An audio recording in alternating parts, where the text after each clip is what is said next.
நண்பர்களே, அடோபு ஸ்டாக்கில் எப்படி ஒரு இமேஜை அப்லோட் பண்ணுறதுன்னு பார்ப்போம். லாஸ்ட் வீடியோவில் நம்ம என்ன பார்த்துருப்போம், அடோபு ஸ்டாக்னு என்னன்னு சொல்லி பார்த்துருப்போம். அதில் எப்படி ஏர்ன் பண்ணுறதுன்னு பண்ணி சொல்லியிருப்பேன்.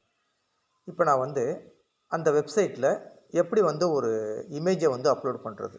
இப்போ இந்த அடோப் ஸ்டாக்குங்கிற வெப்சைட்டை ஓப்பன் பண்ணோன்னே எனக்கு இந்த மாதிரி தான் இருக்கும். அதில் டாப்பில் இருக்குது பாருங்கள், அப்லோடுன்னு சொல்லி ஒரு பட்டன் ஒன்று இருக்கும், மெனு. அதை போய் கிளிக் பண்ணுங்கள். இந்த அப்லோடுங்கிற பட்டனை கிளிக் பண்ணிங்கன்னா உங்களுக்கு இந்த மாதிரி வரும். இதில் போய் இந்த ப்ரோஸ்ன்னு இருக்குது பாருங்கள், இந்த ப்ரோஸை கிளிக் பண்ணுங்கள்.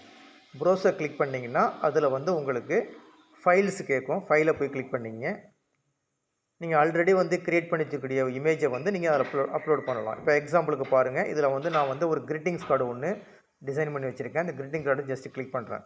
அந்த ஃபைலை கிளிக் பண்ணோன்னே உங்களுக்கு 1 or 2 minutes இந்த மாதிரி அப்லோடு ரிமைனிங் சொல்லி காட்டும்.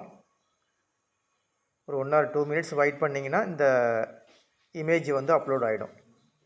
இந்த இமேஜ் அப்லோட் ஆன பிறகு அதுக்கு என்ன செய்யணும், ஒரு ஹெட்டிங் ஒன்று கொடுக்கணும். அதே மாதிரி அதுக்கு கீவேர்ட்ஸ் கொடுக்கணும். இப்போ நம்ம என்ன பார்க்குறோன்னா, அடோபு ஸ்டாக்கில் எப்படி ஒரு இமேஜை அப்லோட் பண்ணுறது. இப்போ வந்தோடனே இந்த இமேஜ் அப்லோட் ஆகிடுச்சு. இந்த சப்மிட் ஃபைல்னு சொல்லி கேட்குது. இந்த ஃபைல் டீட்டெயில்ஸை நீங்கள் ஃபஸ்ட்டு கொடுக்கணும். இந்த ஃபைல் டீட்டெயில்ஸை போய் இப்படி கிளிக் பண்ணுங்கள். இந்த ஃபைல் டீட்டெயில்ஸை கிளிக் பண்ணோடனே அதுக்கு ஹெட்டிங் ஆட்டோமேட்டிக்காக எடுத்துக்கிச்சு.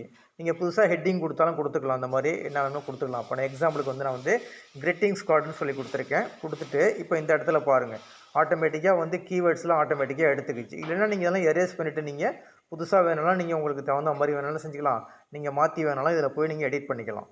எடிட் பண்ணிவிட்டு நீங்கள் இப்படி ஜஸ்ட்டு ஸ்க்ரோல் பண்ணிங்கன்னா கீழே உங்களுக்கு இந்த பட்டன் ஒன்று இருக்கும், சேவ் ஒர்க்குன்னு சொல்லி ஒரு பட்டன் ஒன்று இருக்கும். அந்த சேவ் ஒர்க்கை போய் ஜஸ்ட்டு கிளிக் பண்ணுங்கள். கிளிக் பண்ண உடனே உங்களுக்கு இந்த மாதிரி கேட்கும், ப்ளீஸ் செலக்ட் ஒன்றுன்னு கேட்கும். எஸ்ஸா நோவான்னு சொல்லி கேட்கும். இதில் நீங்கள் என்ன கொடுக்கணும், நோ தான் சொல்லி கொடுக்கணும். நோ கொடுத்துருங்க. நோ கொடுத்துட்டு சப்மிட்னு சொல்லி கொடுத்தீங்கன்னா இந்த இமேஜ் சக்ஸஸ்ஃபுல்லாக என்ன செஞ்சிடும், அப்லோட் ஆகிடும். ஆனால் ஒரு 2 or 3 weeks எடுத்துக்குவாங்க இதை செக் பண்ணி பார்க்குறதுக்கு. இது கண்டென்ட் கரெக்டாக இருந்துச்சுன்னா, அந்த இமேஜ் கரெக்டாக இருந்துச்சுன்னா எடுத்துக்குவாங்க. அது குவாலிட்டி நல்லா இருக்குன்னு.